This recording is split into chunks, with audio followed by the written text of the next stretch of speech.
여러분 안녕하십니까? 김이나TV의 김이나 교수입니다. 군부 쿠데타로 촉발된 이번 미얀마 사태가 이제는 사실상 내전 국면으로 치닫고 있습니다. 적군 살상 무기인 유탄 발사기와 박격포까지 동원한 군경에 맞서서 시위대는 소수민족 무장단체와의 연방군 창설을 현재 서두르고 있습니다. 국제사회의 강한 비난을 무시하고 잔혹한 폭력을 자행 중인 군부의 이 자신감, 도대체 어디에서 비롯된 것일까요? 오늘은 미얀마 소요 사태에 있어 군부의 입장과 상황을 진단하겠습니다. 15일 현지 매체 이라와디는 만달레이의 한 사관학교에서 수백 명의 생도들이 춤을 추며 물축제를 즐기는 영상을 보도했습니다. 무고한 시민 700여 명이 사살된 상황에서도 이들은 축제를 기념하고 있습니다. 상식적으로도 이해하기 힘든 상황인데요. 이들은 누구인지 살펴보시죠. 2011년 미얀마 군사정부는 60여 년의 군부 독재를 종식하고 민간으로 정권을 이양했습니다.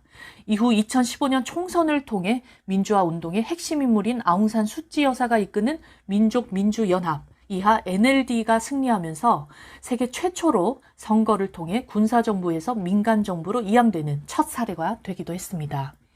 이렇게 아웅산 수치 국가고문을 전면에 내세운 미얀마의 민주주의는 드디어 그 꽃을 피울 것만 같았죠.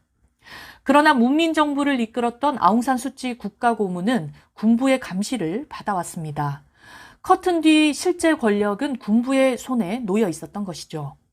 실질적으로 군부가 권력을 쥐고 있었기 때문에 미얀마의 정치 지형에는 근본적인 변화가 없었던 셈입니다. 군부가 장기 집권을 이어가고 민간정부 출범 이후에도 막강한 권력을 계속적으로 행사할 수 있었던 것은 미얀마 현대사에서 군부가 차지하는 위상 때문입니다.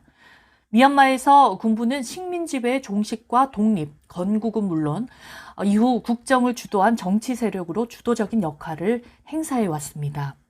중국과 러시아에서는 공산당이 집권한 뒤 당 중심으로 권력을 운용했죠. 미얀마에서는 독립과 건국 주도 세력이 군부로 남아서 권력을 승계해 왔습니다. 군부라는 외피를 쓰고 있었던 것이죠.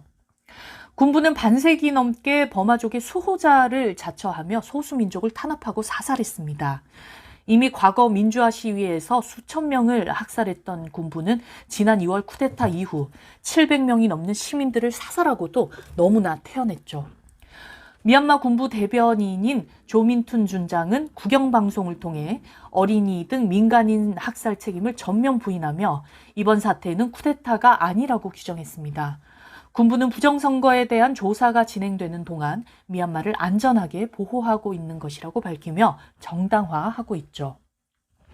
이러한 군부의 자신감은 수십 년간 축적된 부와 세뇌, 그리고 중국의 지원이 있었기에 가능했습니다. 최근엔 러시아 정부도 군부에 손을 내밀고 있는데요.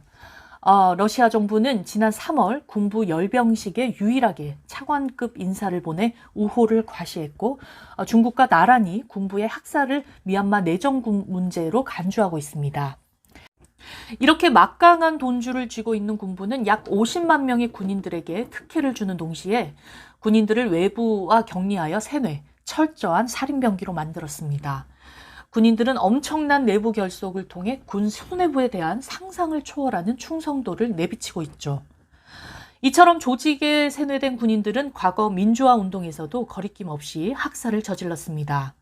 1988년 민주화 항쟁 당시 사망한 시민들은 약 5천 명에 달하며 2007년 샤프란 항쟁 당시에도 약 140명이 사망했습니다.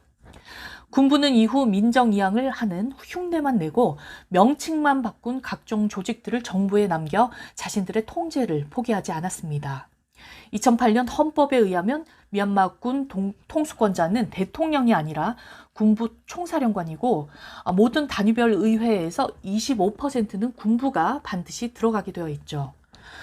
군부 쿠데타로 촉발된 이번 미얀마 소요 사태가 이제는 사실상 내전 국면으로 치닫고 있습니다. 적군 살상 무기인 유탄 발사기와 박격포까지 동원한 군경에 맞서서 시위대는 소수민족 무장단체와의 연방군 창설을 현재 서두르고 있습니다. 유엔 등 국제사회는 이번 미얀마 사태에 말만 하는 비난에 그치지 않고 현 상황에 적극적으로 개입해 더 이상의 희생이 발생하지 않도록 인도주의적 책임을 다해야 할 것입니다. 희생된 미얀마 시민들의 명복을 빕니다. 여기까지 김이나 TV의 김이나 교수였습니다. 감사합니다.